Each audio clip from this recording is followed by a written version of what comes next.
afternoon and welcome to the Brazilian American Chamber of Commerce's conversation on the state of Rio Grande do Sul with His Excellency the Governor Eduardo Leite. Rio Grande do Sul has suffered, as all states have, during the COVID pandemic.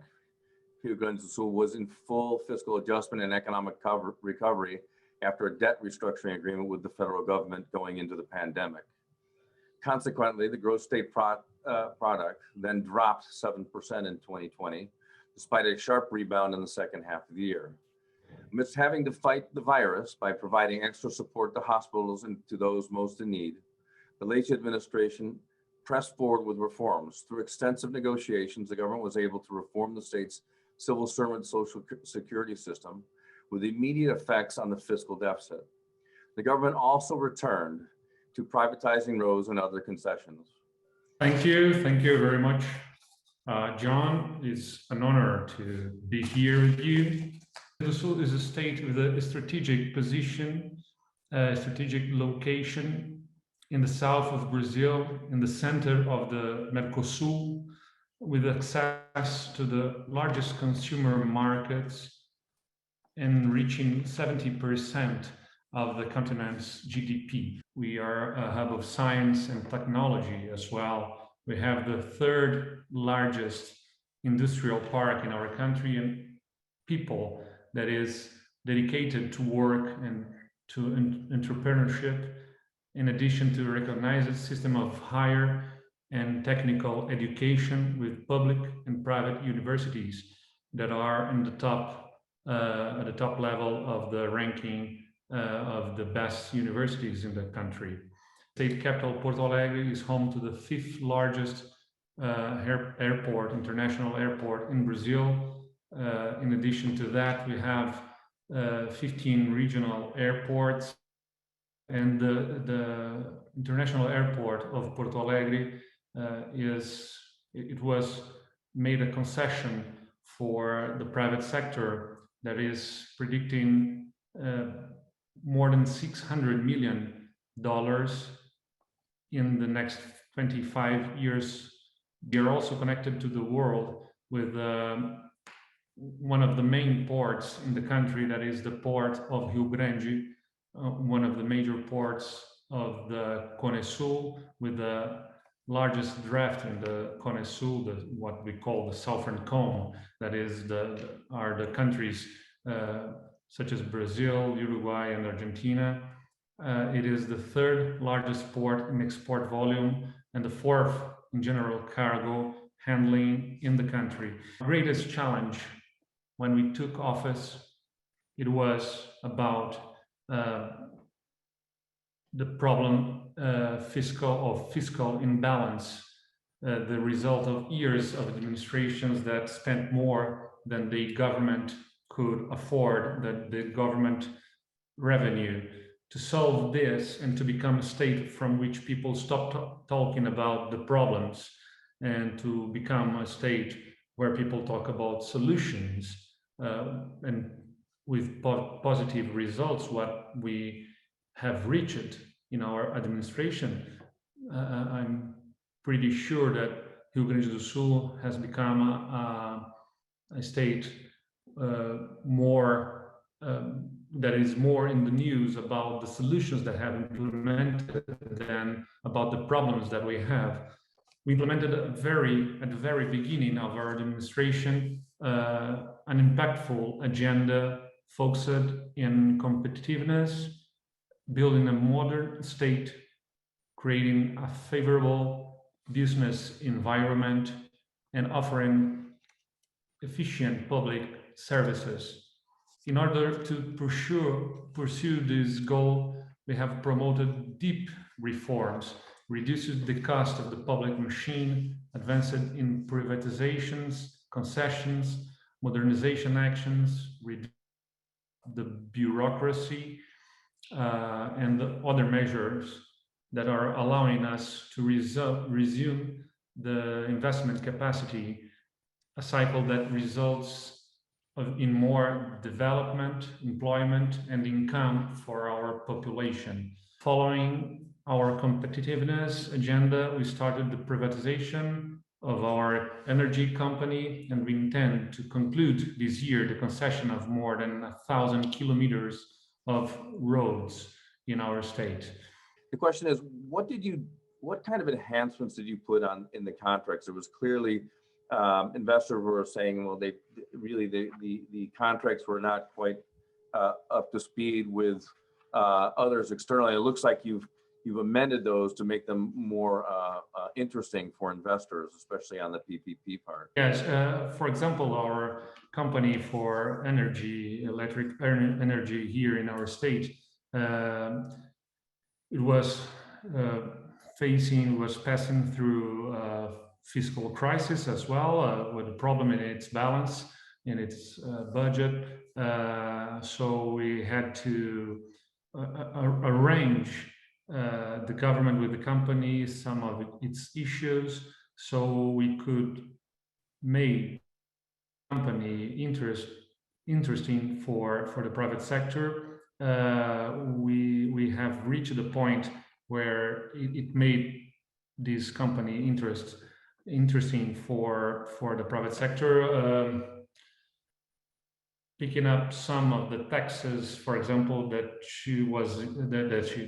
the company was in debt with the state, and we have solved this problem with some of the assets that the company had to the state, getting lower the debt, reducing the debt that the company had with the state. And Equatorial Energia has bought this company for distribution, for example, and with this selling, we have solved the problems that we have in the other companies that we have in the energy sector, because the debts were bought as well by the private sector, and of course it made lower the company price, but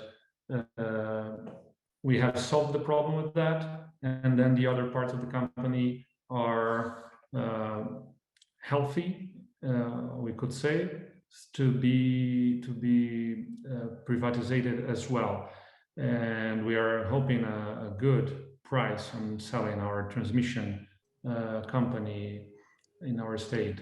Then for the concession programs, all we have here, it is we have a good team in our state for the privatization program, and we have the support from banks, consultants, and that are helping us to better arrange the problem of privatizations in our state, and we are doing pretty good, I think. Rio Grande do Sul owns one of the biggest state banks in the country, Banrisul, which was slated for privatization, right? Considering the rapid changing in financial industry, how do you modernize Banrisul or make it competitive in a country's at a country scale? You know, John, we, such as an investor, politicians like me, we have to decide where we are going to invest our political capital. And in a state that has many problems or had many problems in its fiscal balance, like I was saying, we needed to make some reforms that are not popular, that are hard to do, such as the pension system reform, like I told you here, and other privatizations programs that I've showed you, and the sanitation, for example, company that we must privatize. So that are the main problems that we have, because, for example, the sanitation company, it not owns the sanitation. It is an operator of the sanitation in the cities. So the state-owned company has a concession from the cities to operate their sanitation system, and what could happen to the state was to the company with this new bill that was approved in the National Congress is that the state company could lose the concession from the cities, and the state could be the owner of a company, a sanitation company that wouldn't serve, wouldn't do any sanitation in the state. So because of this new bill, we have to focus on the sanitation program that is more important right now. But I agree that our bank must be discussed with by the next government, maybe if it is for the state something that it may keep state owned because of this transformation that the question has said here. So I agree that the is passing through great changes, even for the private bankings to reach, to address their actions to these changes. So of course it is even harder to a public bank to do it, but each government has its main agendas, and for our moment, for our circumstances, we had to focus on the pension system reform, on the privatization of the energy company, the privatization for the sanitation company. So we have next year elections in Brazil, and we know we can have, we must be honest. We don't have enough time to do all the things that should be done. So we had to focus on what would be the main problems in our state, and the main problems were in the companies that were state-owned with concessions. So, for example, energy is not owned by the company. The company is an operator of a concession, a public concession, so that could be lost if the government it. So our political capital was on that. Could you please comment about the status of the agribusiness in the state vis-a-vis its competitiveness, importance for the state economy, and outlook for 2021 in the context of the current pandemic? And also, would you please comment on the reforms that you led in that area? Well, the agribusiness is very important for us. Like I was saying, we are one of the main exporters of soy, rice in the country. We are a state where we have many machinery for agribusiness that are fabricated here, that are made in our state. And we have some American companies like John Deere, for example, working here and are have its fabrics here. And last year we had a hard year without the rain that was needed for our plantations of soy, for example, and we have lost more than 40% of the planted area of soy last year. But this year we had the perfect conditions of rain and sun, so we are going to have this year great revenues from our plantations, and we are facing a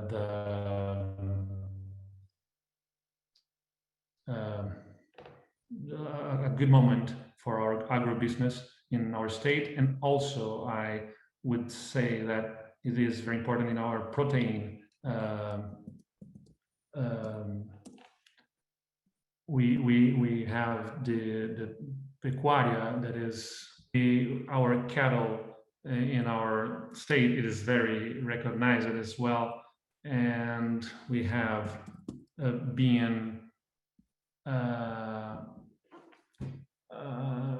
made a state that is free from the vaccine for the aftosa, being relieved of foot and mouth disease with vaccination. Made our protein that is produced here not to reach some countries around the world, and now we are being recognized by the International Organization for Sanitary Conditions, animals sanitary conditions, that we are a state that is free from foot and mouth diseases without vaccinations, what should open new countries for us to export what we produce here. So we are very optimistic about the future of our agribusiness as well. I totally agree. It is very important, the infrastructure for the exportation of what we produce. So it was very hard for us to invest in our infrastructure with a state that couldn't even pay the salaries for the civil servants in the correct moment.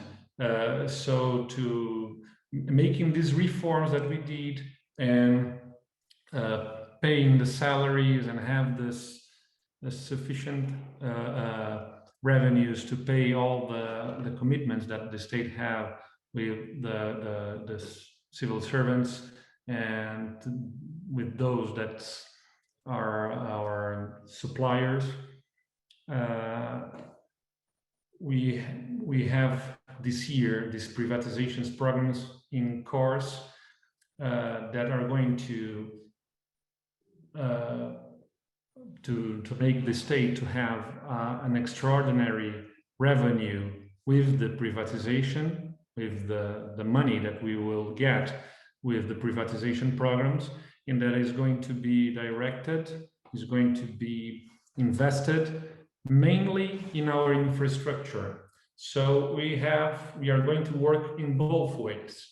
With the concession program for more than 1,000 kilometers of roads, we are optimistic in these roads in better conditions, in much better conditions, being duplicated with highways that will be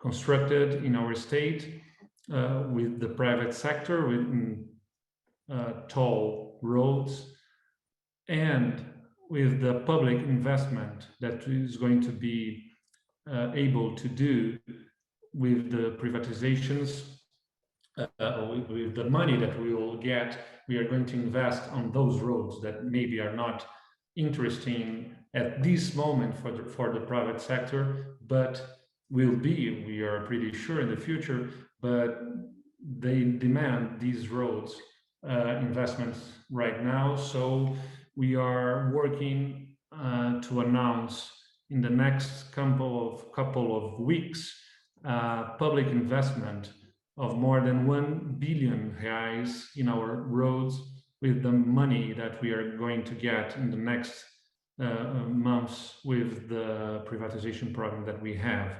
So we are going to recover many of our roads in our state to construct new roads that are strategic to reduce the cost for logistic in some of the regions, the main regions of the state. And with our budget being balanced, we are going to keep the money that is from our port authority with the port. Thank you very much, Governor Leite, for your generosity and your time and your great Thank you. discussion, and also a truly remarkable effort in Rio Grande do Sul. And thank you all for joining.